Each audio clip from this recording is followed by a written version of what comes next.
আচ্ছা, তুমি সব রাজধানী জানো ভারতের? হ্যাঁ। তাহলে ম্যাপের মধ্যে দেখিয়েও দিবে সাথে সাথে। ঠিক আছে, তুমি এখন বলো তো উত্তরাখণ্ডের রাজধানী। উত্তরাখণ্ডের রাজধানী হচ্ছে দেরাদুন। ওকে। তুমি নাগাল্যান্ডের রাজধানী। নাগাল্যান্ডের রাজধানী কোহিমা। অবস্থান সময় দেখাচ্ছ কি? হ্যাঁ স্যার। আচ্ছা, তুমি বলো কেরালার রাজধানী। কেরালার রাজধানী তিরুবনন্তপুরম। তুমি বলো ছত্তিশগড়ের রাজধানী।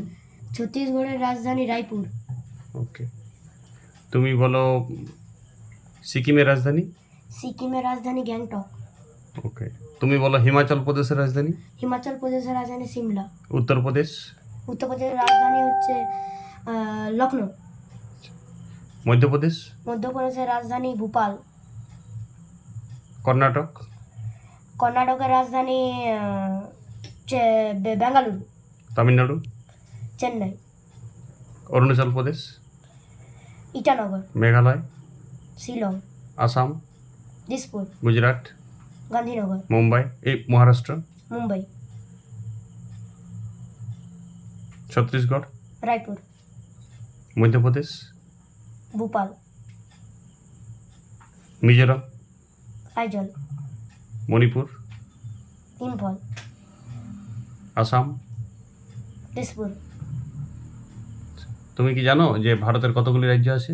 28টি। কেন্দ্রশাসিত অঞ্চল কতগুলি? 8টি। 8টি কেন্দ্রশাসিতের মধ্যে তুমি 8টি কেন্দ্রশাসিত অঞ্চলের নাম জানো? হ্যাঁ। বলো তো। লাদাখ, লেহ, জম্মু কাশ্মীর, শ্রীনগর, দাদরা ও নগর হাভেলি, রাজধানী বলতে হবে না, শুধু রাজ্যগুলোর নাম বলে যাও। দমন দিউ, শুধু রাজ্যগুলো এক করে একদম উপর থেকে, রাজধানী বাদ। হ্যাঁ, দিল্লি, পন্ডিচেরি, পুডুচেরি। চণ্ডীগড়, হুম, লাক্ষাদ্বীপ, হুম। আন্দামান ও নিকোবর দ্বীপপুঞ্জ, দাদরা ও নগর হাভেলি, জম্মু কাশ্মীর, শ্রীনগর। শ্রীনগর হবে না, শ্রীনগর তো জম্মু কাশ্মীরের রাজধানী। শ্রীনগর জম্মু কাশ্মীরটাই হচ্ছে কেন্দ্রশাসিত।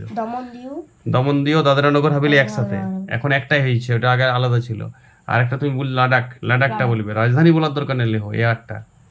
ঠিক আছে, 8টি কেন্দ্রশাসিত আর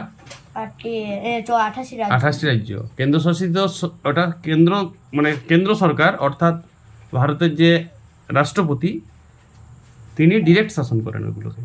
আর বাকি রাজ্যগুলোতে রাজ্যপাল আছে, মানে রাষ্ট্রপতির আন্ডারে একটা রাজ্যপাল রেখে দিয়েছে রাষ্ট্রপতি। তখন রাষ্ট্রপতি নিজে দেখে না, যেহেতু রাষ্ট্রপতিই তো কেন্দ্র, ফলে এগুলো কেন্দ্রশাসিত হচ্ছে না, যেহেতু আলাদা রাজ্যপাল আছে। কিন্তু বাকি যে 8টি রাজ্য বললে পরে, সেগুলো কেন্দ্রশাসিতর কারণ হচ্ছে ওগুলোতে রাষ্ট্রপতি সরাসরি শাসন করে। মুখ্যমন্ত্রী থাকতে পারে, যেমন দিল্লি মুখ্যমন্ত্রী আছে, কিন্তু রাষ্ট্রপতির আন্ডারে আছে, রাজ্যপাল কোনো নেই। রাজ্যপাল থাকা মানেই ওইটা স্বশাসিত রাজ্য, ওই রাজ্যটা নিজস্ব সত্তা থাকছে। কিন্তু কেন্দ্রশাসিত মানে আলাদা করে কোনো ইন্ডিভিজুয়াল রাজ্যপাল থাকছে না। উপরাজ্যপাল থাকতে পারে, কিন্তু রাজ্যপাল থাকে না, সরাসরি রাজ্যপাল থাকে না। এটাই কেন্দ্রশাসিত এবং স্বশাসিত রাজ্যের তফাৎ। কেন্দ্রশাসিত রাজ্যগুলোতে হয় কিছু অসুবিধা আছে, যেমন দিল্লি কোনো রাজ্য করে না, কারণ দিল্লি একটা দেশের ব্যাপার, দেশের রাজধানী হচ্ছে, ফলে ওইটা কোনো রাজ্যকেই দেওয়া হয় না, ওইটাকে কেন্দ্র নিজে শাসন করে। আবার যেগুলো সমুদ্রের দ্বীপ, আন্দামান নিকোবর দ্বীপপুঞ্জ, লাক্ষাদ্বীপ, সেগুলো আবার প্রতিকূল পরিবেশ, যেমন এখানে লাক্ষাদ্বীপ, এখানে প্রতিকূল পরিবেশের জন্য এগুলোতেও কোনো রাজ্যের আন্ডারে রাখা হয় না। ওগুলো ব্যবসা বাণিজ্যের জন্য সব রাজ্যেরই দরকার, স্টেশন টাইপের, যেহেতু সমুদ্রের মাঝে আছে ভারত মহাসাগর তথা বঙ্গোপসাগর, কেউ আরব সাগর বলে থাকে, অ্যাকচুয়ালি তো ভারত মহাসাগর এটা পৃথিবীর নিরিখে। তো সেইগুলোর জন্য ওগুলোতে কোনো রাজ্যের আন্ডারে দেওয়া হয় না, ওগুলোতে অনেক ব্যবসা বাণিজ্য ভালো হয়, ফলে সব রাজ্য নিতে চাইবে, ফলে ওইটুকু কেন্দ্র সরকার নিজে দেখে। ওইটা খুব কনসাস জোন, যেমন জম্মু কাশ্মীর একটা সংশয় আছে, এই রাজ্যটা নিয়ে একটু ঝামেলা ঝঞ্ঝট হয়, তখন কেন্দ্রশাসিত আছে। লাদাখও তাই, বর্ডারে আছে, একটু চীনের সাথে একটু মনোমালিন্য আছে লাদাখ নিয়ে, ফলে লাদাখটা কেন্দ্রশাসিত। কোনোটা হয়তো সুবিধার জন্য কেন্দ্রশাসিত, কোনোটা অসুবিধা আছে রাজ্যকে দিলে, ফলে ওটাও কেন্দ্রশাসিত।